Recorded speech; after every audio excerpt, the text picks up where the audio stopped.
Hi friends, DIY స్వీన్ Telugu ఛానల్కి స్వాగతం. ఈరోజు మనం వీడియోలో చూపిస్తున్న రిబ్బన్ ఫ్లవర్ని ఎలా తయారు చేయాలో చూద్దాం. ఈ ఫ్లవర్ కోసం నేను 8 రిబ్బన్ పీసెస్ తీసుకున్నానండి. ఒక్కొక్క రిబ్బన్ పీస్ విడ్త్ వచ్చి 1 సెంటీమీటర్ అండ్ లెంత్ వచ్చి 6 సెంటీమీటర్స్.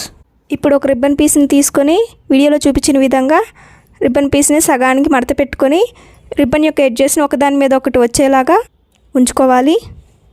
తర్వాత ఆ ఎడ్జెస్ని వీడియోలో చూపించిన విధంగా సగానికి మడత పెట్టుకొని లైటర్ సహాయంతో హీటర్ చెప్పి ఆ ఫోల్డ్ని ఫిక్స్ చేయాలి.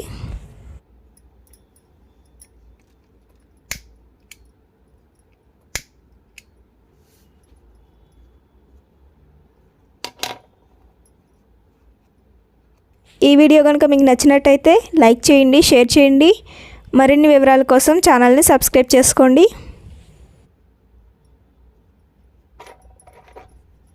అలాగే ఆ పెటల్ యొక్క కార్నర్ షేప్ నీట్గా రావడం కోసం వీడియోలో చూపించిన విధంగా హీట్ టచ్ అప్ ఇచ్చుకోవాలి. అదేవిధంగా మిగిలిన పెటల్స్ని తయారు చేసుకోవాలి.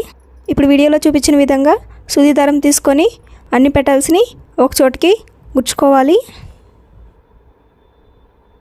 ఇలా అన్ని పెటల్స్ గుచ్చుకోవడం పూర్తయిన తర్వాత ఆ పెటల్స్ మొత్తం ఒక చోటికి లాగి ముడి వేసుకోవాలి.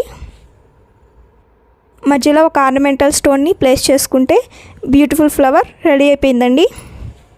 Thanks for watching. Have a great day.